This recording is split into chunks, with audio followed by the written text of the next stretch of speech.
it was very surprising, and to call what was happening that time as confusion is confusion itself, because the real confusion, if the public saw, is what happened when the UPND brought their newly elected member of parliament for Lumezi to parliament. They, in disregard of decorum, in disregard of parliamentary procedures, they came here clad in uniforms, UPND uniform, to present their candidate or to present their new member of parliament into the House.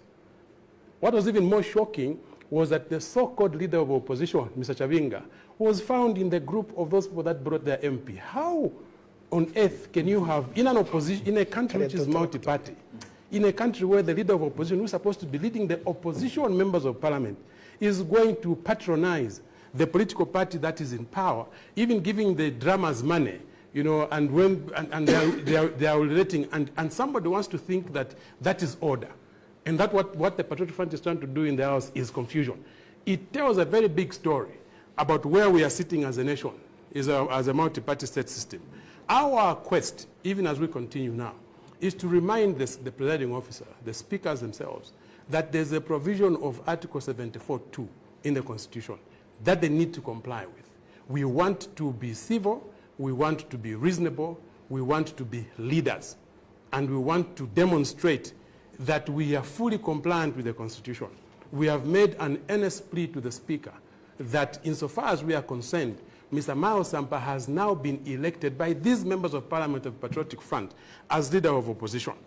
We need to be able to know that the Speaker is going to read the Constitution correctly and comply with, with what is required of them to comply with. But see, this is what causes confusion in the House when people choose not to be consistent. Okay, at the time when Mr. Munduvire was removed as leader of the opposition, the same issue arose. The matter was in court.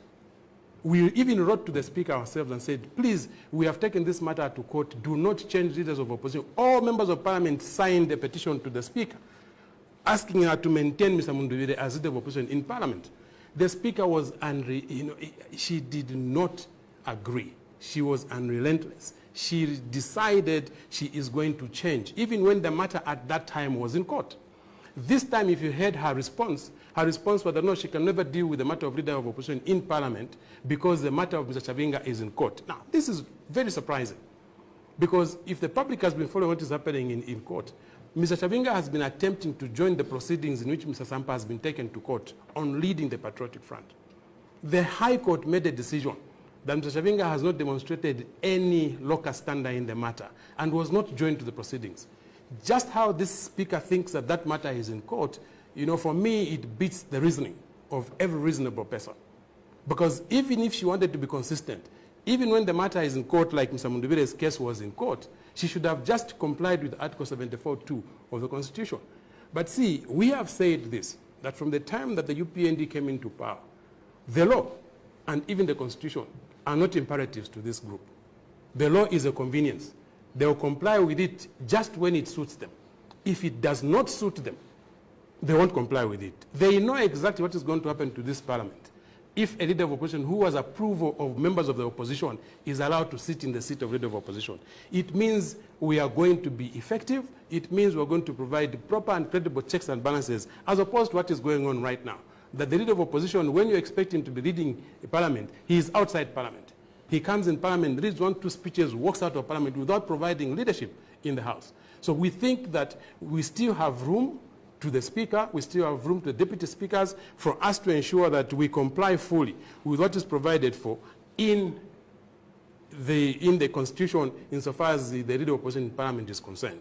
The case of having to kick us out of Parliament when we simply went to canvass is again something that has caused us grave concern.